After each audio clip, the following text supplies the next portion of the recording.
Crave ako ng McDo now. And naisipan ko mag-participate dun sa kanilang promo. Upon checking, until today na lang yun. So, I'll try if we could get one piece of cooked float. Pero I just check as well na yung team nila today is kailangan may dala kang summer toys. So, ano kaya yung pwede kong madala from here? So, update ko kayo mamaya kung makakapag-avail pa kami ng promo nila. So, see you later guys. Bye-bye! Try nating mag-drive-thru sa McDo Pora. Tignan natin kung meron pa. Toys na penguin at saka toys na Sebastian. So, try namin kung po pwede to. So, we're here na sa drive-thru. Try natin kung pwede. Good evening. Hello po. Hello po, good evening. Welcome to McDonald's drive-thru. Take order ko na po sila. Hi, may piso coke float pa kayo? Yes po, ma'am. Sige, may dala kaming pang summer toys. Okay po. Dalawa. Papasit na lang po ako sa first window. Oo. Pwede pa kami bumili ng yung snack and match. Yes po. Sige. Ano yung sa'yo? Ano kasi yung mga yun? Spaghetti?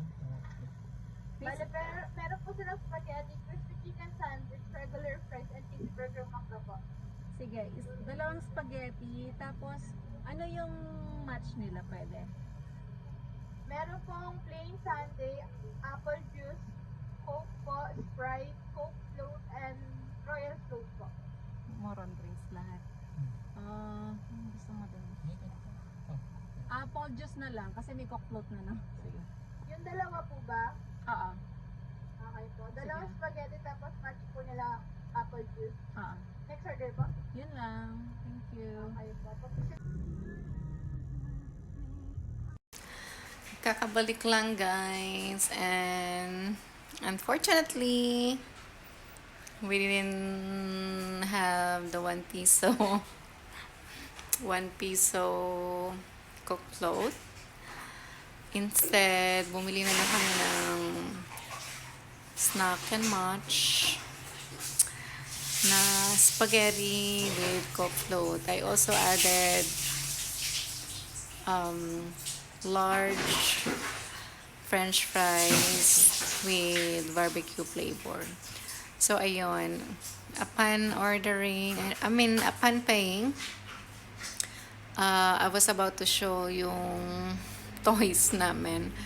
Pero may mga specific requirements pala. Kailangan summer toys, yung may inflatable, yung pang swimming, and may goggles, ganon. Pero wala kami ng ganon. So, yun lang. Bye!